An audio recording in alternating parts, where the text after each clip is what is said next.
Like and subscribe and click the bell icon to get new video updates. Opinion: Our gun epidemic is a symptom of our broken democracy again. We face a preventable tragedy for which a possible solution was rendered impossible not by a lack of democratic will but by the confluence of two factors: an extreme, irrational party that has rejected democratic principles, and a constitutional structure that is ill-equipped to deal with it. The sole reason there has been no meaningful gun control legislation following the shootings at schools in Parkland, Florida, or Newtown, Connecticut, is the GOP's adamant refusal to cross the gun lobby and its extremist base. Already awash with guns, the country has instead witnessed a further relaxation of reasonable gun restrictions. Age limits have been lowered. Gun licensing requirements have been repealed. Gun owners have been allowed to carry concealed weapons. This is gun fetish run amok. Republican politicians pose with weapons of war in campaign ads and shoot at whatever object can be most dramatically destroyed. No sane society would permit this. If there is one policy issue that unites Americans, it is support for background checks, red flag laws and other reasonable gun safety provisions. But Republicans refuse even modest restrictions to reduce the lethality of weapons.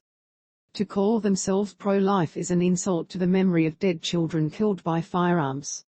And here is where our constitutional checkmate works against even the widest democratic consensus imaginable. The Constitution allocates 2 states to the most sparsely populated red states, but none to the District of Columbia, and the filibuster provides gun absolutists with a veto over reforms. If this were only true on guns, one might be able to make an argument in favor of the present system. But the result is the same for a range on matters, including abortion, immigration, climate change and virtually any other mildly controversial topic. The rigid GOP parlays the anti-democratic Senate and filibuster into an iron grip of minority rule. When legislation on nearly every critical issue can be thwarted by an extreme minority, we have democracy in name only. President Biden has made clear that democracy is at risk not only from racist, extreme elements that undermine democratic elections, but also by the inability to get things done.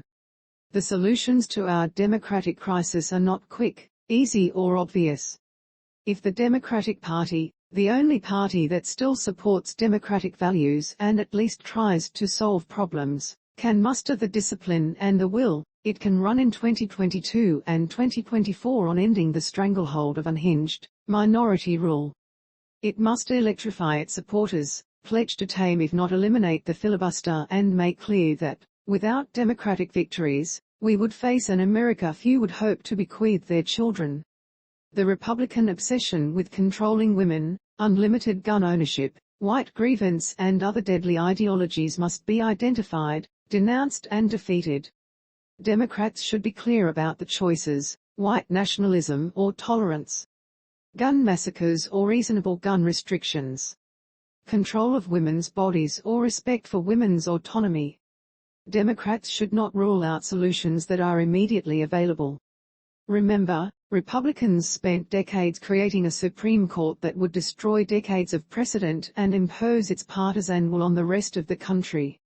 Democrats must cede the political ground not only for this election cycle but for the future.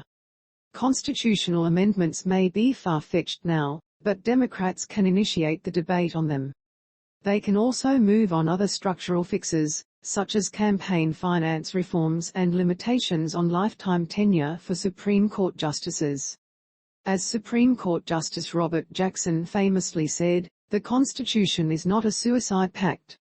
Every conceivable legal and constitutional reform must be on the table.